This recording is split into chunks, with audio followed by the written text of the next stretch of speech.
adzikru ba'da sholat, zikir setelah sholat. Perlu saya sampaikan bahwasanya sholat itu dimulai dari takbiratul ihram dan diakhiri dengan salam. Apa-apa yang kita kerjakan setelah salam itu bukan bagian dari sholat. Namun ada beberapa hal yang diperbolehkan dan yang dianjurkan setelah sholat. Adapun hal yang diperbolehkan, kita boleh melakukan aktivitas mubah apapun ketika selesai sholat. Adapun yang dianjurkan, salah satunya disunnahkan agar setelah sholat tidak langsung pulang, tapi berzikir terlebih dahulu. Kan ada istilah, ada yang Allahumma antas salam, ada yang Allahumma lantas jalan. Boleh saja kita jalan pulang, enggak rusak sholatnya, tapi lebih baik kita wiridan dulu. Walaupun aqimi sholata lidzikri, dirikanlah sholat kata Allah untuk mengingatku. Sholat itu sendiri sudah zikir, tapi bukan berarti setelah sholat kita tak dianjurkan berzikir lagi. Ada beberapa zikir yang sangat dianjurkan setelah sholat.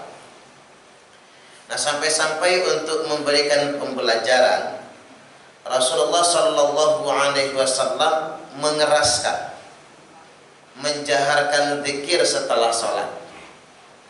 Jadi walaupun bapak-bapak naik haji atau umrah tak terdengar Imam Masjidil Haram menjaharkan zikir, tapi bukan berarti menjaharkan itu salah, bukan berarti menjaharkan itu bid'ah. Kemungkinan besar memang tidak biasa dijaharkan di sana. Ada pepatah lama itu, di mana bumi dipijak, di situ langit dijunjung. Lain ladang, lain belalang, lain lubuk, lain ikannya.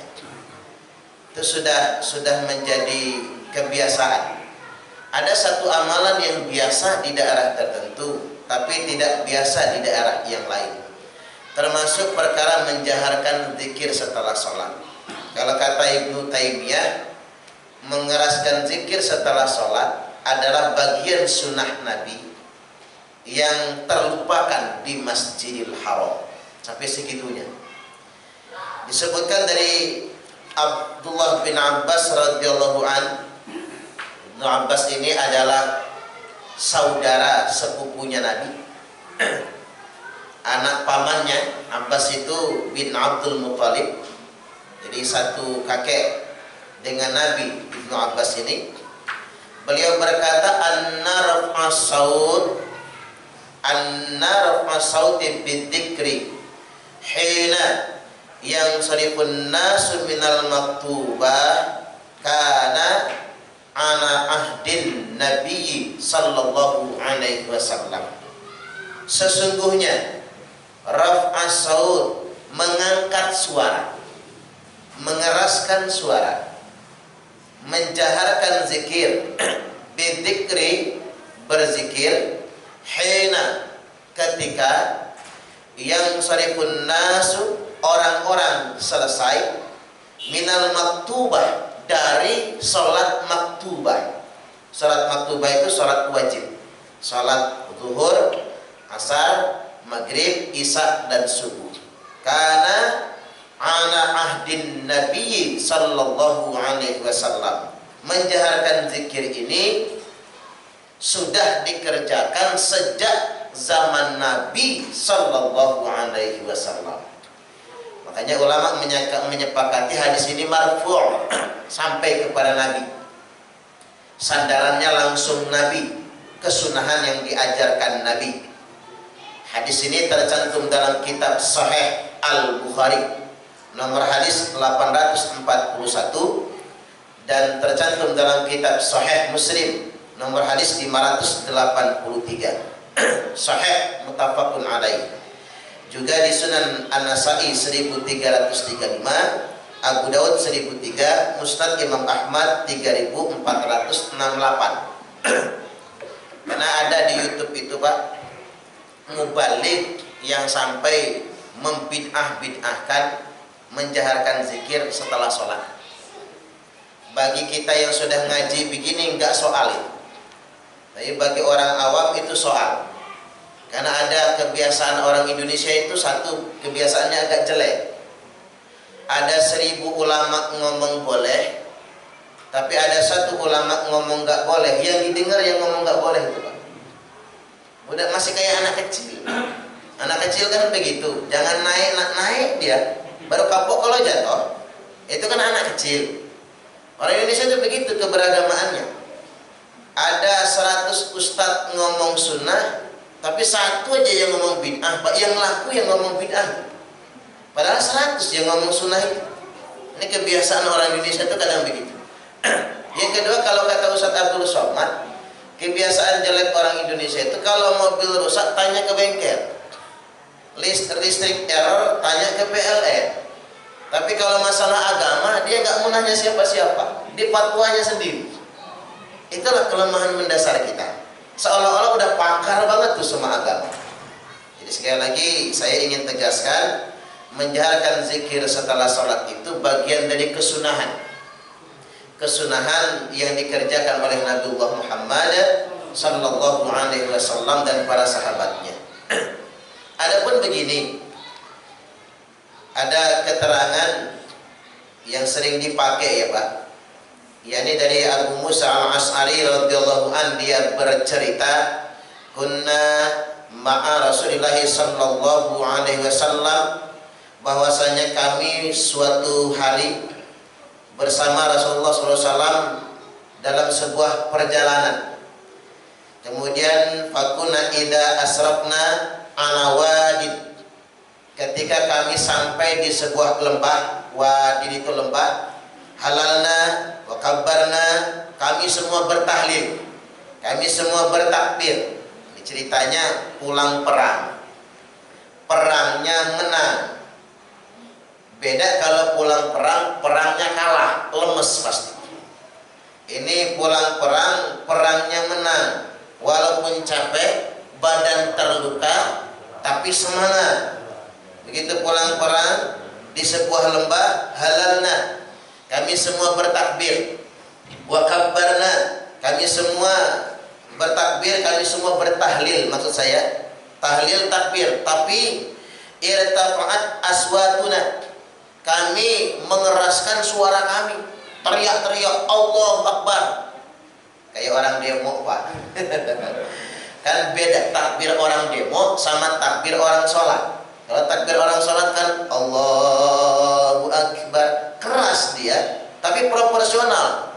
Tapi kalau takbir orang demo Allahu Akbar, polisinya jawab sami Allahu liman hamidah. Itu bedanya begitu. Ini sama kan konteksnya begitu. Jadi sahabat itu teriak-teriak Allahu Akbar, teriak-teriak la ilaha illallah. Faqala Nabi sallallahu alaihi wasallam, kemudian bersabdalah Nabi sallallahu alaihi wasallam, ya ayuhan nas irba'u ala anfusikum, wahai orang-orang, ya wahai segenap manusia, cegahlah pada diri kalian sendiri. Sederhanakan diri kalian, rendahkan suara kalian. Fa innakum la tad'una asamma wala ghaiban. Sesungguhnya kalian tidak sedang memanggil Allah yang tuli. Kalian tidak sedang menyuruh Allah yang jauh di sana. Innahu ma'akum innahu sami'un qarib. Sesungguhnya Allah bersama kalian. Sesungguhnya Allah Maha mendengar dan sangat dekat sekali. Sahih Al-Bukhari nomor hadis 2992, Sahih Muslim 2704. Nah, dijelaskan oleh para ulama, misalnya dalam tafsir Ibnu Katsir, misalnya di juz yang ketiga halaman 391, di sarah Sahih Bukhari Fathul Bari, di sarah Sahih Muslim juga, dalam kitab Al-Adhkar Imam Nawawi dijelaskan juga, hadis itu bukan larangan mengeraskan zikir. Tapi hadis itu adalah larangan jahran baligha, berteriak-teriak berlebihan. dalam mengumandangkan zikir. Itu maksudnya. Jadi semua hadis itu ada konteksnya. Larangan itu ada bentuknya. Tidak boleh langsung dengan satu hadis kita mengeluarkan larangan. Saya ambil contoh misalnya keluar hadis yang bunyinya orang yang minta diruqyah tidak akan masuk surga, tidak mencium baunya surga. Panik Pak yang biasa diruqyah, yang biasa minta ruqyah. Itulah kebiasaan kita tidak teliti. Padahal hadis tersebut adalah hadis terkait dengan konteks masyarakat jahiliyah dengan ruqyah jahiliyah sebelum adanya ruqyah Islami. Jadi begini, kalau sama dukun khurafat, dukun jahiliyah, kalau dia yang mau meruqyah kita nggak dosa. Tapi kalau kita yang minta diruqyah, maka dosa. Sambil contoh, anak gadis bapak ibu kena guna-guna bujang, akhirnya lupa ingatan. Udah diruqyah sama kiai, bawa ke ustadz itu, ustadz ini nggak sembuh-sembuh, umpamanya. Tiba-tiba mampir orang Bali yang sakti itu. Inisiatif orang Bali itu, Bu, anak ibu kena guna-guna cowok. Saya tahu nih kelemahan ilmu ini. Saya obatin anak ibu. Dia obatin anak kita sembuh. Karena kita nggak minta, boleh. Nggak dosa kita. Tapi kalau kita minta, nggak mencium baunya surga. Jadi ruqyah itu bahasa netral, Pak. Ruqyah itu ada yang jahiliyah, ada yang syar'iyah. Kalau ruqyah syariah boleh. Hanya semua hadis harus dilihat konteksnya. Ada asbabun wurudnya. Kalau Quran itu ada asbabun nuzulnya, konteksnya ke arah mana. Baik, terkait dengan zikir habis sholat, sekali lagi tanpa keraguan saya katakan sunnah hukumnya berzikir setelah sholat dijaharkan. Ini saya sampaikan kita di masjid yang biasa menjaharkannya. Tetapi apakah boleh nggak menjaharkan? Boleh juga, karena itu bukan bagian daripada sholat. Menurut kebiasaan masing-masing. Seperti yang saya katakan tadi, lain ladang, lain belalang, lain lubuk, lain ikannya. Yang masalah itu begini Pak, kalau menjaharkan dikatakan bid'ah. Bid'ah itu neraka soalnya. Itu yang jadi soal. Makanya saya ditanya, Ustaz, apakah Islam itu bisa maju, menguasai dunia internasional? Kalau ditanya bisa maju apa enggak, jawabannya iya. Islam bisa berjaya di dunia internasional, bahkan sekali lagi sebelum kiamat datang. Ini harapan saya begitu. Allahumma amin. Tapi apa sekarang? Belum, kata saya. Karena sekarang masih ribut bid'ah soalnya. Masalah kecil jadi gede. Bayangkan Pak, masalah nunjuk apa enggak nunjuk jadi masalah. Kunut apa enggak kunut jadi urusan. Kita masih suka memponis orang itu sesat hanya gara-gara perbedaan yang kecil. Kecil banget kan.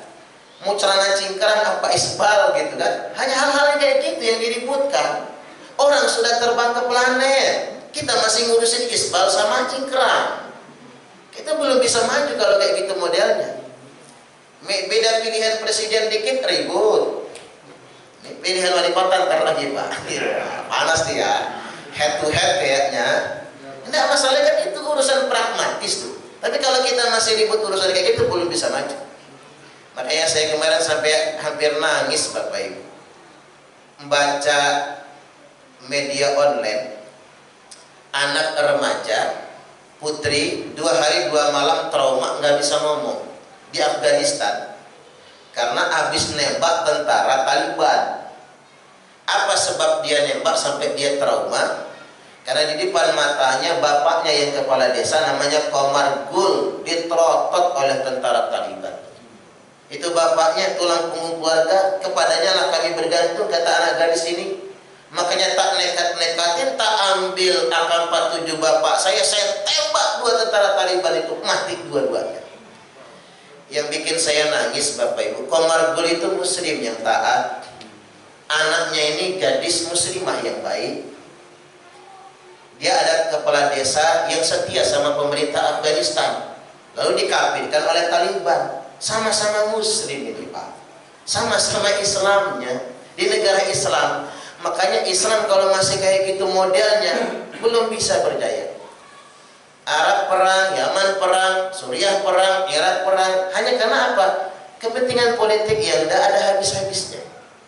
Makanya tadi kita ngaji begini Bapak Ibu bukan untuk membenturkan perbedaan, tapi setidaknya kita paham, oh ternyata semua ada dalilnya, semua ada fatwanya. Hal-hal begini menjadi pengetahuan bagi kita semua. Karena begitu, saya nyaranin Pak, kalau nonton konten YouTube itu, nonton, hindarin betul yang nyerang itu Pak. Entah dari kubu mana saja. Kalau udah ngejelek-jelekin orang, nyerang, bid'ah, mengkafirkan, udah kayak sudah kapelingan sendiri. Saya sarankan hindari sajalah. Mau nggak mau itu mempengaruhi kita. Jangan tontonin ke anak-anak yang kayak gitu. Anak-anak nontonin aja yang apa? Hafal Quran gitu ya. Keajaiban Allah Subhanahu wa taala, keajaiban alam semesta dan sebagainya. Karena sangat rentan sekali sebetulnya. Media sosial itu mempengaruhi anak-anak kita. Baik, adapun zikir-zikir yang dianjurkan setelah sholat, yakni antara lain membaca istighfar 3 kali. Ini zikir yang dianjurkan setelah sholat. Diriwayatkan dari Tauban, dia berkata, karena Rasulullah sallallahu alaihi wasallam idan sarafa min salatihi istighfara talata. Bahwasanya Rasul kalau selesai dari sholatnya beliau beristighfar 3 kali. Istighfar 3 kali. Sahih Muslim 591, Sunan Tirmidzi nomor 300 dan tercantum dalam hadis-hadis yang lainnya. Bagaimana bunyinya? Bunyinya begini, Astaghfirullahaladzim alladzi la ilaha illa huwal hayyul qayyum wa atubu ilaih. 3 kali. Man qala, barang siapa yang mengucapkan Astaghfirullahaladzim alladzi la ilaha illa huwal hayyul qayyum wa atubu ilaih 3 kali setelah sholatnya, ghufir lahu wa in kana qarra minadh-dhahbi, diampuni dosanya walaupun dosanya itu dosa kabur dari medan tempur. Luar biasa. Dan dosa paling dibenci Nabi itu kabur dari medan tempur. Teman lagi bertempur kalah, kita melipir ke belakang, kabur duluan, itu bikin gedek banget Pak.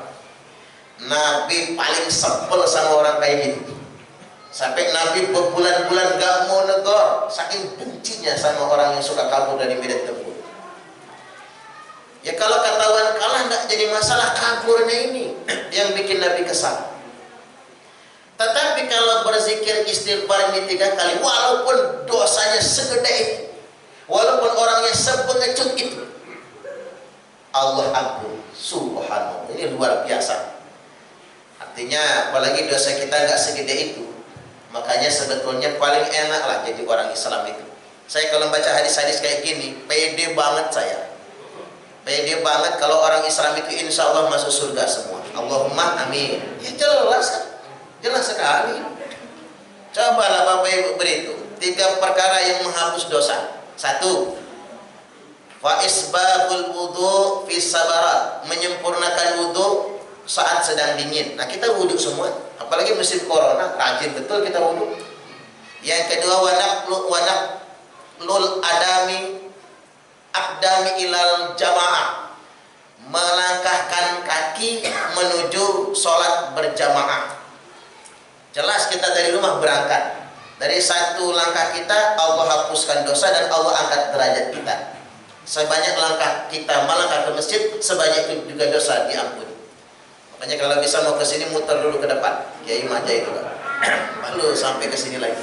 Kiai Maja kayu manis muter lagi ke sini. Nah, kalau panjang waktunya, biar panjang langkahnya. Kalau sudah mepet ya langsungin saja. Selanjutnya, wantizarus shalah ba'da shalah, nunggu sholat setelah sholat. Apa nunggu sholat setelah sholat? Nunggu sholat isya setelah sholat maghrib, nggak pulang ke rumah. Kita dapat semua sekarang. Wudhu iya, kita berjalan ke masjid iya, nunggu maghrib sampai isya, maka hapus semua dosa-dosa kita. Allahumma amin. Enak, jadi orang Islam itu enak betul. Makanya nggak ribet sebetulnya. Ngapa sih kalau masuk surga itu harus masuk golongan tertentu? Nggak usah lah. Jadi masuk surga itu nggak harus jadi NU, nggak harus jadi Muhammadiyah, nggak harus jadi Salafi, nggak harus jadi Daulah gitu. Yang penting la ilaha illallah. Ya kalau mau berorganisasi silakan, yang mau ber-NU silakan, yang mau Muhammadiyah silakan, yang mau ikut manhaj dakwahnya Jamaah Tabligh silakan. Tidak ada yang salah, semuanya harus sedemikian rupa disederhanakan. Baik, kemudian yang kedua, membaca tahlil 3 kali. Bunyi tahlilnya la ilaha illallah wahdahu la syarikalah lahul mulku wa lahul hamdu yuhyi wa yumitu wa huwa ala kulli syai'in qadir. Talata marratin, juga dibaca 3 kali. Sahih Al-Bukhari nomor 6473, Sahih Muslim 593, dan dalam kitab hadis yang lainnya sahih muttafaqun alaih. Hadis yang ketiga, zikir yang ketiga, bacalah Allahumma ajirni minan nar. Tapi usahakan kalau maghrib 7 kali. Kalau kalau subuh 7 kali. Isya, zuhur dan asar boleh 3 kali. Lebih afdolnya ya Pak, maghrib itu 7 kali. Kemudian subuh juga 7 kali. Ini kehebatannya. Dari Muslim bin Haris At-Tamimi, dari Rasulullah SAW, beliau bersabda, "Idan sarafta, apabila engkau selesai min salatil maghrib, dari salat maghrib, faqul, ucapkanlah Allahumma ajirni minan nar, ya Allah selamatkan saya dari adab neraka. Allahumma ajirni minan nar. Kalau kita nyertain makmum, Allahumma ajirna minan nar sab'a marratin, 7 kali. Jadi sab'a bukan talata, sab'a marratin 7 kali. Fa innaka idza qulta dzalika, sesungguhnya apabila engkau mengucapkan kalimat itu, tsumma mitta fi lailatika, lalu engkau mati di malam itu, kutiba laka jiwarun minha, maka ditetapkan bagimu bebas dari api neraka. Subhanallah. Jadi kita udah ngucapin malam ini mati, bebas dari api neraka. Nabi itu bukan tukang obat. Ngomong teriak-teriak gak sesuai kenyataan. Nabi bukan produk iklan, mengiklankan produk di TV yang udah uang iklannya begitu kita beli nggak sesuai kenyataan. Kosmetik pemutih wajah, walaupun wajah Anda kayak negro akan putih seperti orang barat, begitu dipakai malah gosong. Nabi bukan begitu. Wa may yantiqu 'anil hawa, beliau tidak pernah ngomong berdasarkan hawa nafsu. Nabi nggak pakai majas hiperbola, nggak melebih-lebihkan. Ini kenyataannya. Lalu Nabi lanjutkan, wa idza shallaita subha, lalu apabila engkau salat subuh, kata Nabi, faqul kadzalik, ucapkan yang seperti itu juga. Fa innaka immitta fi yaumika, sesungguhnya apabila engkau mati pada hari itu, siang harinya, kutiba laka jiwarun minha, maka ditetapkan bagimu bebas dari api neraka. Jadi ngucap maghrib 7 kali mati malam bebas neraka, ngucap subuh 7 kali mati siang maka bebas dari api neraka. Di sini tercantum dalam kitab Sunan Abi Dawud nomor hadis 5079. Yang berikutnya yang keempat, membaca Allahumma antas salam wa minkas salam wa ilaika ya'udus salam wa hayyina rabbana bisalam wa adkhilna jannata darussalam tabaraka rabbana wa ta'alaita ya dzal jalali wal ikram. Ini penggabungan dari beberapa riwayat. Kalau riwayat yang paling sahih bunyinya kayak gini, Allahumma antas salam wa minkas salam tabaraka ya dzal jalali wal ikram. Tak ulang lagi, Allahumma antas salam wa minkas salam tabaraka ya dzal jalali wal ikram. Sahih Muslim nomor hadis 592, Sunan Tirmidzi 298. Tapi lafal yang lengkap yang biasa kita amalkan itu penggabungan dari beberapa riwayat. Boleh juga kita amalkan yang sedemikian rupa.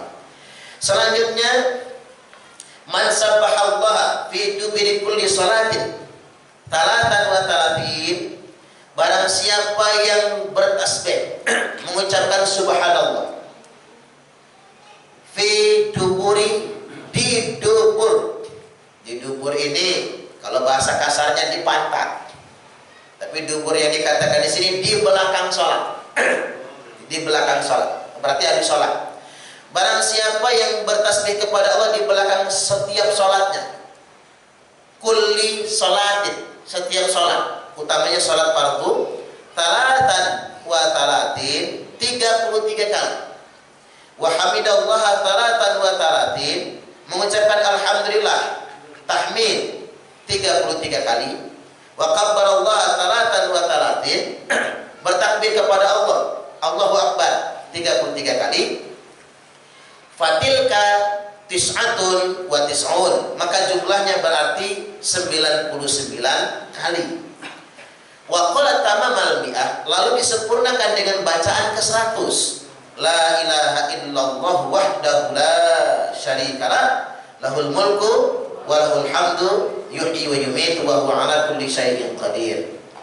Ke-100-nya. Maka kata Nabi, ghufirat khotoyahu, diampuni semua dosa-dosanya, wa in kanat mithla zabadil bahr, walaupun dosanya sebanyak buih di lautan. Wah, keren banget. Cuman zikir loh Pak, nggak modal ini, nggak perlu bayar, nggak perlu nebus, modal ngucapin doang kok. Subhanallah, subhanallah, subhanallah, subhanallah 33 kali. Alhamdulillah, alhamdulillah, alhamdulillah 33 kali. Allahu Akbar, Allahu Akbar, Allahu Akbar 33 kali. Sempurnakan ke 100. Sahih Muslim nomor 597, Abu Dawud 1514, Musnad Imam Ahmad 8616, Muwatta Imam Malik 488. Dan boleh mengamalkan zikir-zikir yang lain yang kita dapat, baik di Quran maupun di hadis. Dan juga boleh mengamalkan zikir ayat Al-Quran, Al-Fatihah, Alif Lam Mim, Al-Baqarah 1-5, wa ilahukum, Ayatul Kursi, Tahtim Al-Baqarah, Surat Al-Baqarah 284, 285, 286, Lillahi ma fis samawati, sampai akhirnya. Awal surah Ali Imran 1-10, Qulillahumma, boleh kita mengamalkan. Kemudian yang berikutnya, ayat-ayat yang biasa kita zikirkan bisa dizikirkan. Apalagi Ayatul Kursi. Ayatul Kursi ini fadilahnya saja begini. Man qara'a ayatul kursi dubura kulli salatin maktubatin, barang siapa yang membaca ayatul kursi di belakang setiap salat fardu 5 waktu, lam yamna'hu min dukhulil jannah, tidak ada yang bisa menghalanginya untuk masuk surga. Kerennya, bahasa gaulnya keren ini. Subhanallah. Habis salat baca ayat kursi, maka nggak ada yang bisa menghalanginya untuk masuk surga. Kalau bapak-bapak terhalang masuk surga, protes nanti di akhirat. Bener aja. Ya Allah, gua protes. Kenapa lo protes, kata Allah? Saya kok terhalang masuk surga? Apa hakmu protes, kata Allah? Kan saya rajin baca ayat kursi, ya Allah, setiap habis sholat. Oh gitu. Sana Parman, masuk surga kamu. Allahumma amin. Kan di akhirat hujan diterima, Pak. Hujan diterima di akhirat. Jadi jangan dibikin jelimet. Ada yang mikirin surga itu rumit banget. Kalian susah masuk surga, belum tentu. Nggak bisa begitu. Kita tuh nggak boleh memastikan kita masuk surga, nggak boleh. Tapi tidak boleh juga menggambarkan sangat serumit itu. Jadi kalau kita harus mengiklankan surga itu semudah mungkin. Sekecil apapun amalan dipandang bernilai di sisi Allah Subhanahu wa Ta'ala. Makanya saya selalu membuat pernyataan, yang namanya orang Islam itu masuk surga semua. Walaupun kecilnya nakal, suruh diam di kasur malah numpahin piring, mecahin piring, kecil nakal, gede dikit diajak ke masjid nendangin kawan dari belakang. Saking nakalnya, ngaji suka ngaplok temen, di sekolah sering bolos, udah remaja, udah ngerti cewekan, bujang, mabok-mabokan, terus nakal. Mohon maaf, saking nakalnya lagi ngerepotkan orang tua, nikah bikin jadi beban, terus begitu. 40 tahun nggak taubat, 50 tahun nggak berubah, udah bercucung belum sadar. Setahun lagi mau mati, taubat dia. Udah kakek-kakek. Rajin ke masjid, sering membaca ayat kursi, sering berzikir begini, masuk surga. Itulah Allah Subhanahu wa Ta'ala, Maha Pemurah. Jadi jangan sampai kita terbebani sedemikian rupa, apalagi yang dari kecil sampai gede baik terus. Baik, demikian sekali lagi boleh mengamalkan zikir-zikir yang lain, boleh mengamalkan ayatul kursi. Satu tambahan lagi buat ayat kursi, Pak. Ayat kursi ini bisa menjadi perisai kita. Rumah yang biasa dibacakan ayat kursi tiap hari, maka sihir bentuk apapun tidak akan bisa masuk. Sihir bentuk apapun tidak akan bisa masuk. Jadi jangan ribet-ribet mager rumah lah, Pak. Mager rumah ke dukun. Kata dukun, rumah bapak itu banyak sekali yang nyerang. Ini karena banyak yang nyerang, maharnya mahal 10 juta untuk mager rumah bapak. Udah dikerjain kita sama dukun, yakinlah dikerjain. Bacakan ayat kursi. Kita bukan kepedean, tidak, jajal saja. Baca ayat kursi terus, istiqomahkan di rumah sekali saja. Malam sekali, siang sekali, sakti kayak manapun nggak bisa tempat rumah kita. Daripada kita pakai jin atau pakai anjing. Menjaga rumah kok pakai anjing.